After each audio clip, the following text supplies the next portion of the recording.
Slow thinking छोटी छोटी घटनाओं का समूह ही जीवन है। यहाँ सब धीरे धीरे होता है। जैसे एक एक सांस जीवन बनाती है, एक एक पल जीवन यात्रा बनाता है। हृदय की एक एक धड़कन जीवन देती है और एक एक कदम दूर हमें हमारे लक्ष्य तक पहुंचा देता है। प्रकृति में भी बीज धीरे धीरे अंकुरित होकर पौधा और फिर पेड़ बनता है। कबीरदास जी कहते हैं, धीरे धीरे रे मना, धीरे सब कुछ होए, माली सींचे 100 घड़ा, रथु आए फल होए।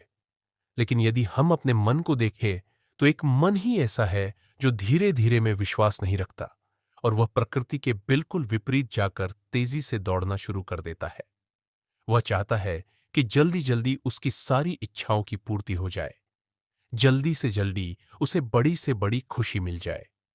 वहीं दूसरी ओर कुछ बड़ा घटने के इंतजार में मन दुखी भी रहता है, जबकि जीवन में हर बड़ी खुशी के पीछे छोटी छोटी खुशियां, छोटी छोटी मेहनत, छोटे छोटे कर्मों का समूह होता है। मन का विरोध यही है कि वह अचानक कुछ बड़ा चाहता है। मन की यही हलचल उसे अशांति देती है। भागते हुए मन के कारण हमारे निर्णय भी कमजोर होते चले जाते हैं। भागते हुए ख्यालों से जब हम भर जाते हैं तो उसको मन कहते हैं, और जब ख्यालों से खाली होकर ठहर जाते हैं तो उसको विवेक कहते हैं। भागता हुआ मन सोचने समझने की शक्ति को खो देता है, जिससे विवेक दब जाता है और साथ ही निर्णय लेने की शक्ति हिल जाती है, कमजोर हो जाती है।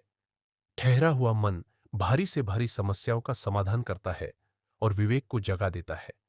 लेकिन मन को ऐसा लगता है कि वह भागकर समस्याओं का समाधान जल्दी कर लेगा, उलझनों को भी जल्दी सुलझा लेगा। यही उसकी गलतफहमी है। मन की यही भगदड़ मन में थकान, कमजोरी, तनाव और दुख भरती है। जैसे जब घोड़े दौड़ते हैं तो उनके पीछे केवल धूल उड़ती है और वह धूल आंखों में जाकर आगे का रास्ता दिखाना बंद कर देती है। ऐसे ही मन जब ख्यालों में दौड़ता है तो तनाव, विरोध, दुख, नकारात्मकता की एक धूल पैदा करता है। जीवन में जो भी शुभ, सकारात्मक और अनुसंधान घटता है वह मन की गहराइयों और मन के ठहरेपन के आधार पर घटता है।